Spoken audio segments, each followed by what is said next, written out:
الحمدللہ رب العالمین والصلاة والسلام علی محمد الامین اعوذ باللہ من الشیطان الرجیم بسم اللہ الرحمن الرحیم۔ خواتین و حضرات، یہ سورہ بقرہ کی آیت 63 ہے جس سے ہم درس کی ابتدا کر رہے ہیں۔ اس سورہ میں یہ طریقہ اختیار کیا گیا ہے کہ بنی اسرائیل سے مخاطبت کے بعد سلسلہ کلام ایک خاص مقام تک پہنچتا ہے اور اس کے بعد دوبارہ اسی مضمون سے شروع ہو جاتا ہے۔ اس سے پہلے جو چیز زیر بحث رہی ہے وہ یہ تھی کہ بنی اسرائیل کی تاریخ ان کے سامنے رکھ کے ان کو یہ بتایا جائے کہ اللہ تعالیٰ کا جزا و سزا کا قانون بالکل بے لاگ ہے۔ چنانچہ اس نے اگر ان کو ایک منصب دیا تھا، اس کی ذمہ داریاں ان پر ڈالی تھیں، تو اس کے لحاظ سے ان کے مواخذے کا بھی ایک قانون ساتھ ہی واضح کر دیا تھا۔ چنانچہ ان کو یہ بتایا گیا کہ اس کے مطابق ہی ان کی تاریخ میں ان کے ساتھ سب معاملات ہو رہے ہیں۔ یہاں اب پھر اس حصے میں انہیں یہ بتایا جا رہا ہے کہ جب ان کو شریعت دی گئی، اللہ کا قانون دیا گیا، تو یہ محض اس لیے نہیں دیا گیا تھا کہ وہ اس قانون کے ساتھ اور اللہ کی اس شریعت کے ساتھ جو سلوک چاہے کرتے رہیں۔ اللہ تعالیٰ نے اب چونکہ ان کو اپنی منتخب امت قرار دے دیا ہے تو وہ ان کے ساتھ رعایتی کا معاملہ کرے گا، بلکہ یہ بات ان پر بالکل واضح کر دی گئی تھی کہ وہ اسے مضبوطی سے پکڑیں گے، اس کا حق ادا کریں گے، دنیا کے سامنے اس کی گواہی دیں گے۔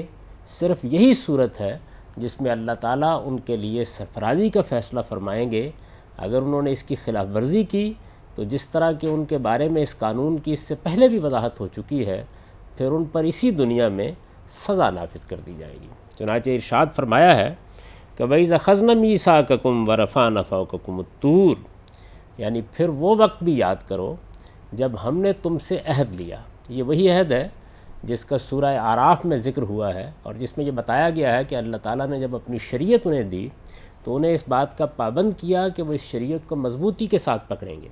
مضبوطی کے ساتھ پکڑنے کا مطلب یہ تھا کہ وہ اس پر نہ صرف یہ کہ انفرادی حیثیت سے بلکہ اجتماعی حیثیت سے بھی عمل پیرا ہوں گے۔ وہ زندگی کے تمام معاملات میں جہاں جہاں اس شریعت نے رہنمائی فرمائی ہے اس کی پیروی کریں گے اور کسی حال میں اس سے انحراف کا رویہ اختیار نہیں کریں گے۔ چنانچہ اسی چیز کو یہاں اللہ تعالیٰ نے خُذُوا مَا آتَيْنَاكُمْ بِقُوَّةٍ کے الفاظ سے تعبیر کیا ہے، اور اس کے پیچھے یہ بتایا ہے کہ جب ہم نے یہ عہد تم سے لیا تو اپنے جلال کا اس موقع پر مظاہرہ کیا تاکہ تمہاری نسلوں کو یہ بات ہمیشہ یاد رہے کہ تم نے یہ عہد اس کائنات کے پروردگار کے ساتھ باندھا ہے۔ چنانچہ ارشاد فرمایا ہے کہ یاد کرو وہ وقت جب ہم نے تم سے یہ معاہدہ کیا تھا، یہ عہد لیا تھا، اپنی شریعت کی پابندی کے منصب پر تم کو مامور کیا تھا۔ وَرَفَعْنَا فَوْقَكُمُ الطُّورَ، اس موقع پر ہم نے تمہارے اوپر طور پہاڑ کو اٹھا کر کھڑا کر دیا تھا۔ اس کی تفصیلات قرآن مجید کے دوسرے مقامات پر بھی بیان ہوئی ہیں، اور تورات سے بھی یہ معلوم ہوتا ہے کہ جب انہیں اللہ کی شریعت دی گئی تو اس موقع پر ان کے اکابر طور کے دامن میں اکٹھے کیے گئے، اور اللہ تعالیٰ نے جب ان کو اپنی شریعت دی تو طور کو سائبان کی طرح اٹھا کر ان کے اوپر تان دیا تاکہ ان کو یہ معلوم ہو کہ ان کا معاملہ کس کے ساتھ ہے، یہ کس کی طرف سے معمور کیے جا رہے ہیں۔ یہ اس کائنات کے پروردگار کی طرف سے معمور کیے جا رہے ہیں جس کا جلال بے پناہ ہے، اور جس نے اگر ان کو اپنی کمال رافت اور کمال عنایت اور کمال رحمت سے یہ منصب دیا ہے تو وہ اگر یہ غلطی کریں گے تو مواخذہ بھی اسی شدت کے ساتھ کرے گا۔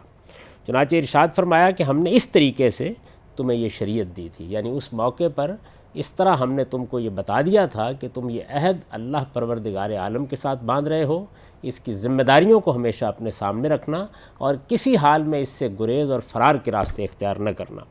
خُذُوا مَا آتَيْنَاكُمْ بِقُوَّةٍ، یہ در حقیقت وہ ہدایت تھی جو اس موقع پر کی گئی، یعنی اس کو پوری مضبوطی کے ساتھ پکڑ لو۔ وَاذْكُرُوا مَا فِيهِ لَعَلَّكُمْ تَتَّقُونَ، اور اس میں جو کچھ لکھا ہوا ہے، جو ہدایت اس میں تمہیں دی گئی ہے، جو تمہارے سامنے شریعت اس میں اللہ تعالیٰ نے ترتیب دے کر رکھ دی ہے، اس کو ہمیشہ یاد رکھنا، اور اس بات کو بھی یاد رکھنا کہ اس سے متعلق اللہ تعالیٰ نے تم پر کیا ذمہ داری ڈالی ہے اور اس کو پورا نہ کرنے کے نتیجے میں تمہیں کیا تنبیہات کی گئی ہیں۔ چنانچہ اب جب ہم تورات کا مطالعہ کرتے ہیں تو کتاب استثناء میں جگہ جگہ ہم کو یہ ہدایت ملتی ہے، یعنی ایک طرف اس میں یہ بتایا جا رہا ہے کہ اللہ کی شریعت ہے، دوسری جانب یہ ہدایت کی جا رہی ہے کہ اسے پوری مضبوطی کے ساتھ پکڑو، اور تیسری جانب یہ بتایا جا رہا ہے کہ کہ اگر اللہ تعالیٰ کی ڈالی ہوئی اس ذمہ داری کو پورا نہیں کرو گے تو اس کے نتائج تمہیں دنیا اور آخرت میں بھگتنا ہوں گے۔ چنانچہ فرمایا کہ ہم نے اس ہدایت کے ساتھ، اس نصیحت کے ساتھ، اس تنبیہ کے ساتھ، اس اہتمام کے ساتھ اپنی شریعت تمہیں دی تھی، لیکن پھر کیا ہوا؟ ثم تولیتم من بعد ذلک، اس کے بعد تم پھر گئے، یعنی عہد باندھا، اللہ تعالیٰ کے جلال کو اپنی آنکھوں کے سامنے دیکھا، عہد بھی عالم کے پروردگار کے ساتھ اس کے ایک پیغمبر کی وساطت سے باندھا، تمہارے سامنے اس کی ایک پوری تاریخ پڑی ہوئی تھی، اللہ تعالیٰ نے جس طریقے سے تمہیں فرعونیوں کی غلامی سے نجات دلائی تھی، جس طرح سمندر کے پار کرایا تھا، جس طرح تمہارے لیے من و سلوہ اتارا تھا، جس طرح تم پر بدلیوں کا سایہ کیا تھا، اور جس طریقے سے تمہارے لیے 12 چشمے پھوٹ نکلے تھے، اگر تم اس ساری تاریخ کو سامنے رکھتے تو کبھی اس عہد کو فراموش نہ کرتے، نہ اپنی انفرادی زندگی میں نہ اپنی اجتماعی زندگی میں، لیکن ہوا کیا؟ تم نے اس کے تقاضوں کو پورا نہیں کیا۔ ثم تولیتم من بعد ذلک، اس کے بعد جگہ جگہ تم نے اس کا مظاہرہ کیا کہ تم اس سے پھر چکے ہو، تم نے اس عہد کو فراموش کر دیا ہے، تم نے اس عہد کو بھی بھلا دیا ہے اور اپنے خدا کو بھی بھلا دیا ہے۔ چنانچہ ارشاد فرمایا فلولا فضل اللہ علیکم ورحمتہ لکنتم من الخاسرین، کہ یہ تو اللہ کا کرم تھا، اس کی عنایت تھی، اگر اللہ کا یہ کرم نہ ہوتا، اللہ کی یہ عنایت نہ ہوتی، اللہ کی یہ رحمت نہ ہوتی تو تم اس وقت بھی خدا کے غضب سے نہ بچ سکتے اور اس طرح خسارہ پانے والوں میں سے ہو رہتے۔ یعنی اللہ تعالیٰ نے اس کے باوجود کہ تم نے خلاف ورزی کی، تم پھر گئے، تم نے اللہ کے عہد کو توڑ ڈالا، پھر بھی تمہیں بار بار معاف کیا۔ چنانچہ یہ دونوں چیزیں ہیں جو یہاں بالکل پیرلل متوازی چل رہی ہیں۔ یہ بتایا جا رہا ہے کہ دیکھو اللہ تعالیٰ تمہارے ساتھ یہ معاملہ کر رہے تھے، تم اس کے جواب میں یہ رویہ اختیار کر رہے تھے۔ چنانچہ اس میں پھر ایک مثال دی ہے کہ کس طرح اللہ تعالیٰ کی شریعت کے ساتھ انہوں نے ہیلہ بازیاں کیں۔ وَلَقَدْ عَلِمْتُمُ الَّذِينَ اعْتَدَوْا مِنْكُمْ فِي السَّبْتِ، یہ ان کی بستی کا ایک حوالہ دیا ہے جس میں سبت کا واقعہ ہوا۔ مورخین کا عام رجحان یہ ہے کہ یہ ایلا یا ایلوت یا ایلات کی بستی ہے، یہ وہی مقام ہے جہاں اب اسرائیل کی موجودہ ریاست نے ایک بڑی بندرگاہ بھی بنا دی ہے۔ اس بستی کے کنارے ان کی قوم کے جو لوگ آباد تھے، انہوں نے سبت کے معاملے میں اس جرم کا ارتکاب کیا۔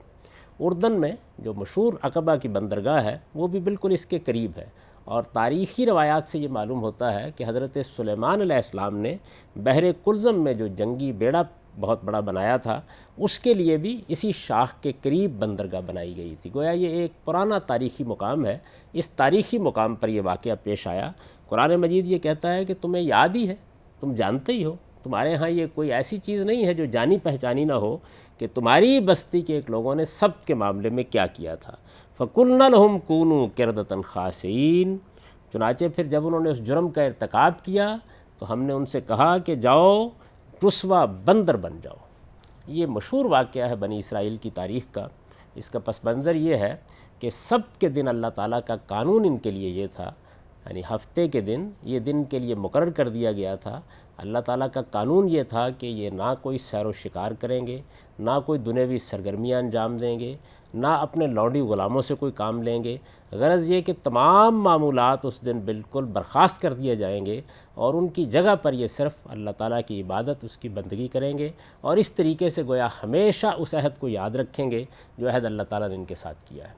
یہ معلوم ہوتا ہے کہ اللہ تعالیٰ کے ہاں ہفتے میں ایک دن ہمیشہ سے اسی یاد دہانی کے لیے مقرر رہا ہے۔ ہمارے ہاں اس کے لیے جمعہ کا دن ہے، اور بعض روایتوں سے یہ معلوم ہوتا ہے کہ یہی دن سب کے لیے مقرر کیا گیا، لیکن لوگوں نے بعد میں اس میں کچھ تبدیلیاں کر لیں۔ اسی دن اللہ تعالیٰ کی یاد تازہ کرنے کے لیے ایک ایسی نماز ہمارے ہاں پڑھی جاتی ہے جس میں حکمران شریک ہوتے ہیں اور جس کا اہتمام ریاست اور نظم معاشرہ کی سطح پر کیا جاتا ہے۔ اس سے بھی مقصود یہی ہوتا ہے کہ لوگوں کو اللہ کا عہد یاد دلایا جائے، اس کی یاد دہانی کی جائے، اور ان کو یہ بتایا جائے کہ وہ اللہ تعالیٰ کی طرف سے اس منصب پر مامور ہیں کہ انہیں دنیا کے سامنے حق کی گواہی دینی ہے، اور اللہ کی جو شریعت ان کے پاس ہے اس کے آداب کا خیال رکھنا ہے، اللہ کا جو قانون ان کے پاس ہے اس قانون کو حرز جاں بنانا ہے اور اس کے مطابق اپنی زندگی بسر کرنی ہے۔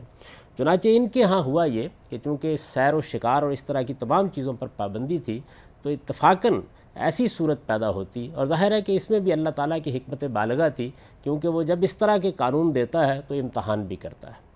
کہ جس روز ان کو شکار کرنے کی ممانعت کی گئی اس دن مچھلیاں بہت نمایاں ہو کے سامنے آ جاتی، اور عام دنوں میں اس طرح نہیں آتی تھیں۔ چنانچہ انہوں نے ایک ہیلہ یہ کیا کہ ایسی نالیاں بنا دیں جن میں مچھلیاں عام دنوں میں بھر جاتی اور پھر اس کے بعد یہ ہفتے کا دن گزر جاتا تو ان کو شکار کر لیتے تھے۔ اللہ تعالیٰ نے اس ہیلے کو سخت ناپسند کیا، اور اس سے یہ معلوم ہوتا ہے کہ اللہ کی شریعت اور اللہ کے قانون کے ساتھ آدمی کا رویہ کیا ہونا چاہیے۔ یعنی اسے کسی حال میں بھی اس جرم کا ارتکاب نہیں کرنا چاہیے کہ وہ اپنے آپ کو، اپنے ضمیر کو اور اپنے پروردگار کو دھوکہ دینے کی کوشش کرے۔ بندوں سے نافرمانی ہو جاتی ہے، وہ بسا اوقات اللہ تعالیٰ کے قانون کی خلاف ورزی بھی کر بیٹھتے ہیں، ان سے بڑے گناہ کا ارتکاب بھی ہو جاتا ہے، لیکن ہیلا کر کے راستہ نکالنا یہ ایک ایسی چیز ہے کہ جس کو اللہ تعالیٰ نے یہاں سخت ناپسند فرمایا۔ یہ لوگ چونکہ منصب شہادت پر فائز تھے، ان کو اللہ تعالیٰ نے یہ ذمہ داری دی تھی کہ یہ دنیا کے سامنے حق کی گواہی دینے والے بنے۔ اب انہوں نے جب سبت کے معاملے میں یعنی اللہ تعالیٰ کی ہدایت کی خلاف ورزی کر کے ایک ایسے دن جس میں اللہ تعالیٰ نے ہر طرح کے معاملات کو ممنوع قرار دیا تھا، ہیلا گری کرنے کی کوشش کی تو سخت سزا کے مورد ہوئے۔ چنانچہ فرمایا کہ ہم نے تمہاری صورتیں مسخ کر دیں۔ اس سے یہ صاف معلوم ہوتا ہے آگے کی آیت سے کہ کوئی ایسا معاملہ اس بستی کے لوگوں کے ساتھ پیش آیا جو دوسروں کے لیے بھی عبرت بنا، جس کو دیکھ کر لوگ یہ محسوس کرتے تھے کہ فی الواقع اس بستی پر اللہ کا عذاب آیا ہے، اور صاف معلوم ہوتا ہے کہ پہلے تو اندر مسخ ہوا اور اس کے بعد باہر بھی اس طرح مسخ ہو گیا کہ جس کے نتیجے میں انسانیت کے شرف سے یہ لوگ محروم ہو گئے۔ فَجَعَلْنَاهَا نَكَالًا لِمَا بَيْنَ يَدَيْهَا وَمَا خَلْفَهَا وَمَوْعِظَةً لِلْمُتَّقِينَ۔ چنانچہ جب ہم نے تم کو رسوا بندر بنا کر رکھ دیا تو پھر اس کے بعد تم عبرت کا ایک سامان تھے، لوگ تمہیں دیکھتے تھے اور یہ سمجھتے تھے کہ یہ وہ لوگ ہیں کہ جنہوں نے اللہ تعالیٰ کے حکم کی نافرمانی کر کے، ہیلا گری کر کے، خدا کو دھوکہ دینے کی کوشش کر کے اپنے آپ کو رسوا کیا ہے۔ یہ بعد والوں کے لیے بھی اور اس وقت جو لوگ تھے ان کے لیے بھی عبرت کی ایک نشانی بن گئی، اور اگر کوئی خدا تعالیٰ کا بندہ خدا سے ڈرنا چاہے تو اس کے لیے ایک موعظت، ایک نصیحت کی چیز بھی بن گئی۔ تو ارشاد فرمایا کہ یہ ہم نے تمہارے ساتھ کیا، اور اس سے تم یہ سمجھ سکتے ہو کہ اللہ تعالیٰ کا قانون ہمیشہ تمہارے ساتھ بے لاگ رہا ہے۔ اس میں شبہ نہیں ہے کہ جب تم نے حق پرستی کا ثبوت دیا، جب تم نے خدا سے معافی مانگی، جب تم نے اللہ سے عفو و درگزر چاہا تو اس نے تمہیں معاف بھی کیا، لیکن جس وقت تم نے سرکشی کی انتہا کر دی تو پھر اللہ پروردگار عالم نے تمہیں سزا بھی دی۔ یہ وہ بدترین سزا ہے جو ان کی ایک بستی کے لوگوں کو دی گئی، اس کا ذکر یہاں خاص طور پر کیا ہے، اور یہ بتایا ہے کہ اللہ تعالیٰ کی شریعت جس کے بارے میں تم کو ہدایت کی گئی تھی کہ اسے مضبوطی کے ساتھ پکڑو، اس کے ساتھ تم نے یہ معاملہ کیا تھا۔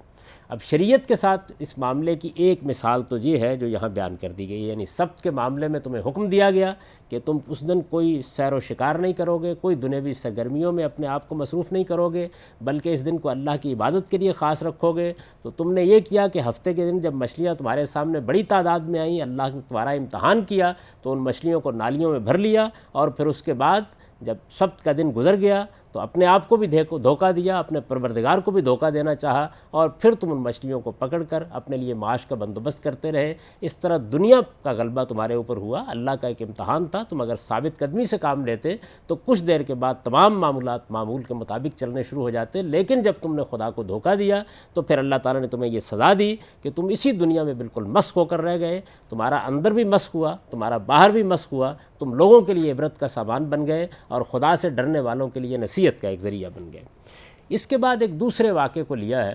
ان لوگوں کے ہاں جب پوری تنظیم قائم کر دی گئی اور ان کے شہر اور ان کی بستیاں بسا دی گئیں تو ظاہر بات ہے کہ انسان ہے، ان سے جرائم کا ارتکاب بھی ہوتا ہے۔ تو قتل کے بارے میں کتاب استثناء، تورات کی کتاب استثناء سے یہ معلوم ہوتا ہے کہ یہ قاعدہ بنایا گیا کہ اگر کسی جگہ کوئی قتل ہو جاتا ہے تو بستی کے بزرگ نکلیں گے اور وہ نکل کر یہ دیکھیں گے کس شہر کے قریب ہوا ہے، پھر جس شہر کے قریب یہ واقعہ پیش آیا ہوگا اس شہر کے لوگوں کو اکٹھا کریں گے، اس میں گائے کی قربانی کریں گے، پھر قربانی کرنے کے بعد لوگ اس کے اوپر اپنے ہاتھ دھوئیں گے اور اس میں قسمیں کھائیں گے کہ یہ قتل ان کی بستی میں نہیں ہوا۔ قبائلی زندگی میں جرم کی تحقیق کے لیے اس طرح کے طریقے بالعموم اختیار کیے جاتے رہے ہیں، چنانچہ ان کے لیے بھی اللہ تعالیٰ نے یہ طریقہ تجویز کیا۔ اس کو اصطلاح میں قسامہ کہا جاتا ہے۔ تورات میں اس کا تفصیل کے ساتھ ذکر ہوا ہے اور یہ بتایا گیا ہے کہ یہ قانون ان کو ایک خاص موقع کے اوپر دیا گیا تھا۔ جب یہ قانون نے دیا گیا، یعنی ظاہر بات ہے کہ ایک وقت ایسا آیا کہ جس میں اللہ تعالیٰ نے ان کو بتایا کہ اب تم اپنے ہاں قتل کی تفتیش اور تحقیق کے لیے یہ طریقہ اختیار کیا کرو گے، تو انہوں نے قانون لیتے وقت کیا رویہ اختیار کیا۔ یعنی ایک تو یہ ہے کہ ان کو سبت کے بارے میں اللہ تعالیٰ نے ایک قانون دیا، اس کے ساتھ انہوں نے معاملہ کیا، پھر اس کے بعد درمیان میں یہ واقعہ سنا کر بتایا گیا ہے کہ جب اس طریقے سے قسامہ کے لیے ان کو ایک گائے ذبح کرنے کا حکم دیا گیا تاکہ قربانی کر کے یہ قسمیں کھائیں اور اس طریقے سے قتل کی تفتیش تحقیق کے مواقع پیدا ہوں، تو اس موقع پر انہوں نے کیا رویہ اختیار کیا؟ صاف یہ معلوم ہوتا ہے کہ چونکہ اس طرح کے معاملات قبائلی زندگی میں عام طور پر ہو جاتے ہیں تو یہ اس سے بچنا چاہتے تھے۔ ان کی خواہش یہ تھی کہ کسی طرح اس قانون کی ذمہ داریوں سے یہ بچ جائیں، لیکن اللہ تعالیٰ نے اس موقع کے اوپر ان پر حجت تمام کر دی۔ اب قانون دیتے وقت اپنے پیغمبر کے ساتھ جو مکالمہ انہوں نے کیا، جو باتیں انہوں نے کی، ان کو سامنے رکھ کر یہ بتایا گیا کیا معاملہ ہوا۔ تو ارشاد فرمایا ہے کہ وَإِذْ قَالَ مُوسَىٰ لِقَوْمِهِ إِنَّ اللَّهَ يَأْمُرُكُمْ أَن تَذْبَحُوا بَقَرَةً، یعنی یاد کرو جب موسیٰ نے اپنی قوم سے کہا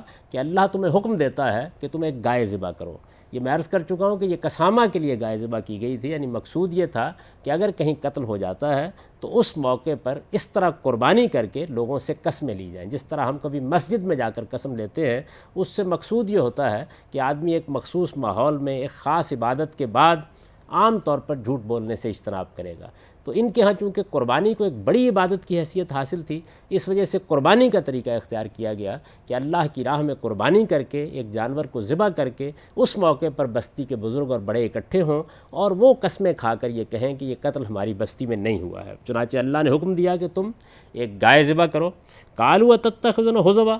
انہوں نے فوراً اپنے پیغمبر سے یہ کہا کہ آپ ہمارا مذاق اڑا رہے ہیں، یعنی گائے ذبح کرنے کا قتل کے معاملے سے کیا تعلق ہے؟ قال اعوذ باللہ ان اکون من الجاہلین، سیدنا موسیٰ نے اس کے جواب میں یہ کہا کہ میں اس سے خدا کی پناہ مانگتا ہوں کہ میں جاہل ہو کر رہ جاؤں، میں ایسی حماقت کی بات کیسے کر سکتا ہوں؟ میں تمہارے سامنے اللہ کا ایک قانون اور اللہ کا ایک حکم رکھ رہا ہوں۔ جب انہوں نے یہ بات کہہ دی، قالوا ادع لنا ربک یبین لنا ما ہی، تو انہوں نے یہ کہا کہ اچھا ٹھیک ہے، تو پھر آپ اپنے پروردگار کے پاس جائیے اور ہمیں یہ بتائیے کہ یہ گائے کیسی ہونی چاہیے۔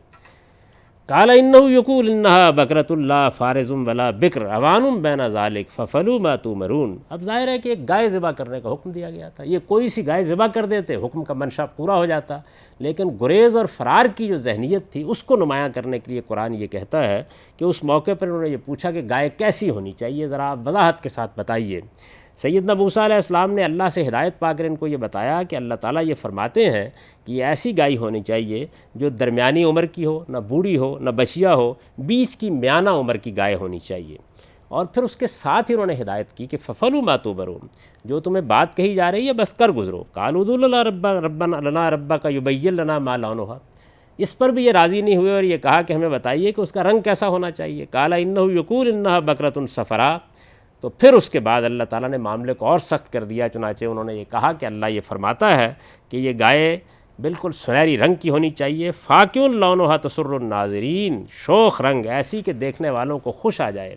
قالوا ادع لنا ربک یبین لنا ما ہی، انہوں نے کہا کہ اب بھی معاملہ واضح نہیں ہوا، ان البقرۃ تشابہ علینا، آپ ذرا اور وضاحت کے ساتھ بتائیے کہ گائے کیسی ہونی چاہیے۔ وَإِنَّا إِن شاء اللَّهُ لَمُهْتَدُونَ، ہم انشاءاللہ اب ہدایت پا جائیں گے، اب ہمیں پتہ معلوم ہو جائے گا۔ یہ جملہ ان کی زبان سے نکلا، معلوم ہوتا ہے اللہ نے بھی کرم کیا اور بات ان پر واضح ہو گئی۔ قال انہ یقول انہا بکرۃ لا ذلول تثیر الارض ولا تسقی الحرث، فرمایا کہ اللہ یہ کہتا ہے کہ وہ ایسی گائے ہونی چاہیے جو محنت والی نہ ہو، زمین نہ جوتتی ہو، فصلوں کو پانی نہ دیتی ہو، مسلمۃ لا شیۃ فیہا، اس میں کسی دوسرے رنگ کی آمیزش نہ ہو۔ پھر اس کے بعد قالوا الآن جئت بالحق، انہوں نے کہا کہ اب بات واضح ہو گئی۔ فذبحوها وما كادوا يفعلون، پھر انہوں نے اس گائے کو ذبح کیا لیکن لگتا نہیں تھا کہ یہ کریں گے۔ یہ وہ آخری بات ہے جس کے لیے یہ واقعہ سنایا گیا ہے کہ اللہ نے ایک گائے ذبح کرنے کا حکم دیا تو انہوں نے کس کس طرح کے بہانے کیے اور کیسے اس سے گریز کرنے کے راستے نکالے۔ اس کے بعد پھر اس قانون کے ساتھ کیا کیا، یہ اگلے درس میں انشاءاللہ زیر بحث آئے گا۔ اب آپ اس حصے کا سادہ ترجمہ سن لیجئے۔ ارشاد فرمایا ہے، اور یاد کرو جب ہم نے تم سے عہد لیا تھا اور طور کو تم پر اٹھایا تھا، اس تاکید کے ساتھ کہ اس چیز کو پوری قوت کے ساتھ پکڑو جو ہم نے تمہیں دی ہے، اور جو کچھ اس میں لکھا ہے اسے یاد رکھو تاکہ تم خدا کے غضب سے بچے رہو۔ پھر اس کے بعد بھی تم اس سے پھر گئے، سو حقیقت یہ ہے کہ اگر اللہ کی عنایت اور رحمت تم پر نہ ہوتی تو اپنے اس رویے کی وجہ سے تم بڑے نامراد ہوتے، اور تم انہیں بھی جانتے ہی ہو جنہوں نے تمہارے لوگوں میں سے سب کی بے حرمتی کی، تو ہم نے ان سے کہا جاؤ ذلیل بندر بن جاؤ۔ اس طرح ان کی اس بستی کو جس میں انہوں نے سب کی بے حرمتی کی تھی، ہم نے گرد و پیش کے لیے ایک نمونہ عبرت اور خدا سے ڈرنے والوں کے لیے ایک ذریعہ نصیحت بنا دیا۔ اور یاد کرو جب موسیٰ نے اپنی قوم سے کہا اللہ تمہیں حکم دیتا ہے کہ خون پر قسمیں کھانے کے لیے تم ایک گائے ذبح کرو، وہ کہنے لگے کیا تم ہم سے مذاق کرتے ہو؟ اس نے کہا میں اللہ کی پناہ مانگتا ہوں کہ اس طرح کا جاہل بن جاؤں۔ انہوں نے کہا اچھا اپنے رب کو پکارو کہ وہ ہمیں بتائے کہ گائے کیسی ہونی چاہیے۔ اس نے کہا وہ فرماتا ہے کہ گائے نہ بوڑھی ہو نہ بچیا، ان کے بیچ کی میانہ ہو۔ اب جاؤ اور وہ کرو جس کا تمہیں حکم دیا جا رہا ہے۔ بولے اپنے رب کو پکارو کہ وہ یہ بھی واضح کرے کہ اس کا رنگ کیسا ہو۔ اس نے کہا وہ فرماتا ہے کہ وہ سنہری ہو، شوخ رنگ ایسی کہ دیکھنے والوں کو خوش آ جائے۔ بولے اپنے رب کو پکارو کہ وہ اچھی طرح وضاحت کے ساتھ بتائے کہ وہ گائے کیسی ہو، ہمیں گایوں میں کچھ شبہ پڑ رہا ہے اور اللہ نے چاہا تو ہم اس کا پتہ پا لیں گے۔ اس نے کہا وہ فرماتا ہے کہ وہ گائے محنت والی نہ ہو کہ زمین جوتتی اور فصلوں کو پانی دیتی ہو، وہ ایک ہی رنگ کی ہو، اس میں کسی دوسرے رنگ کی آمیزش نہ ہو۔ بولے اب تم نے واضح بات کی۔ اس طرح انہوں نے اس کو ذبح کیا اور لگتا نہ تھا کہ وہ یہ کریں گے۔ اقول قولی ھذا واستغفر اللہ لی ولکم ولسائر المؤمنین۔